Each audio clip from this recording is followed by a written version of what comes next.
বলো না। একা একা হঠাৎ করে আর বলছিস কথা বলো না।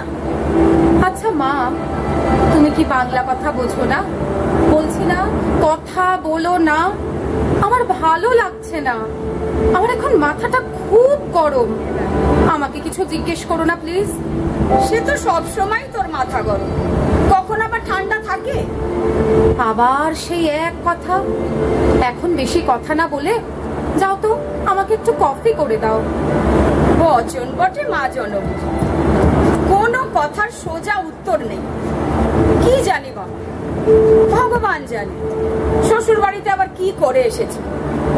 তা বলি, সকালবেলা এত মাথা গরম কেন? কার সাথে ঝগড়া করেছিস? শাশুড়ি না বর? কার সাথে? কারণ তো কিছু আছেই। আচ্ছা মা, উনি তো সব কিছু জেনে শুনে নিজে দেখে বিয়ে দিয়েছেন, তাহলে আজকে আমাকে হঠাৎ পায়েস রাঁধতে বলছেন কেন? Y Y? কে বলেছেন পায়েস রাঁধতে? কে আবার? দেবার মা। দেবা? দেবাটা কে? আমার বর। ও মা, ওর নাম তো দিব্য। হ্যাঁ, ওর মা ওকে দেবা বলে ডাকে। সকালবেলা বলছেন, টুসু আজকে তোমাকে পায়েস রান্না করতে হবে। সেটা আবার কে? শাশুড়ি আমাকে টুসিনা বলে টুসু বলে ডাকেন। বললেন আজকে তোমার মাসি শাশুড়ির যা আসছেন, উনি তোমার বিয়েতে আসতে পারেননি, তাই উনি নতুন বউয়ের হাতে পায়েস খেতে চেয়েছেন। এ বাবা, এ কি কেলেঙ্কারি! প্রথমে ভাবলাম বলে দিই, আমি তো পায়েস রান্না করতে পারি না। হ্যাঁ, সেটাই বলতিস, কি মুশকিল। মা, তুমি খালি কেলেঙ্কারি মুশকিল যদি বলো, আমি আর কিছুই বলবো না। না না না, বল, কি বললি? আমি বললাম আমার তো আজকে একটা ইন্টারভিউ আছে, আমাকে এক্ষুনি বেরোতে হবে। তারপর বেরিয়ে ভাবলাম কোথায় যাই, তাই তোমার এখানে চলে এলাম। তুই মিথ্যে বলে এলি? বলতেই পারতিস যে তুই পায়েস রাঁধতে পারিস না, উনি নিশ্চয়ই কিছু ব্যবস্থা করতেন। মা, তুমি চুপ করবে? আমার খুব খিদে পেয়েছে, যাও তো তাড়াতাড়ি একটু রান্না করো। আচ্ছা আচ্ছা, যা যা, স্নান করে আয়, আজকে পার্শে মাছের ঝাল বানাচ্ছি। আচ্ছা মা, বাবা 2 বছরের জন্য রাজস্থান ট্রান্সফার হলো, তুমি যেতে পারতে বাবার সাথে, কেন গেলে না?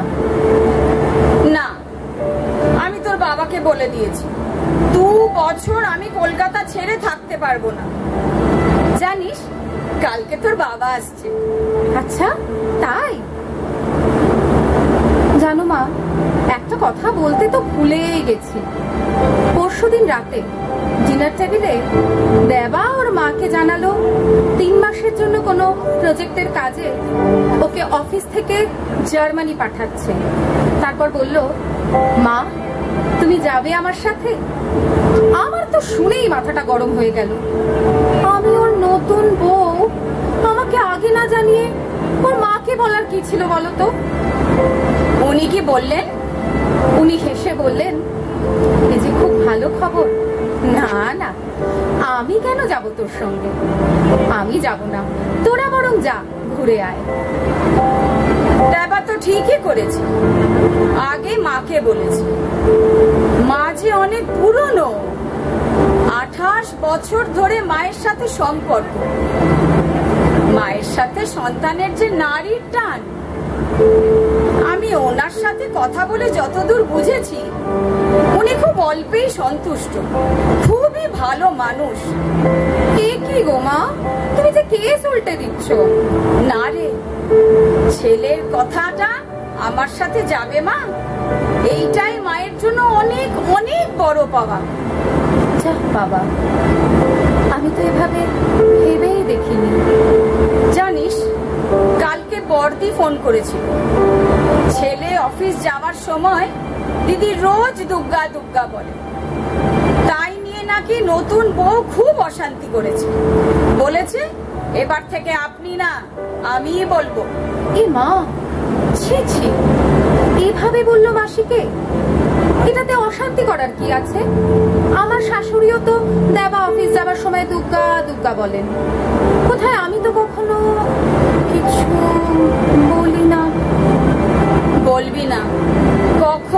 বলবি না। মায়ের এই দুর্গা নামটি ছেলের কাছে কতটা মূল্যবান জানি না, কিন্তু মায়ের কাছেই এই নামটি সন্তানের রক্ষা কবচ।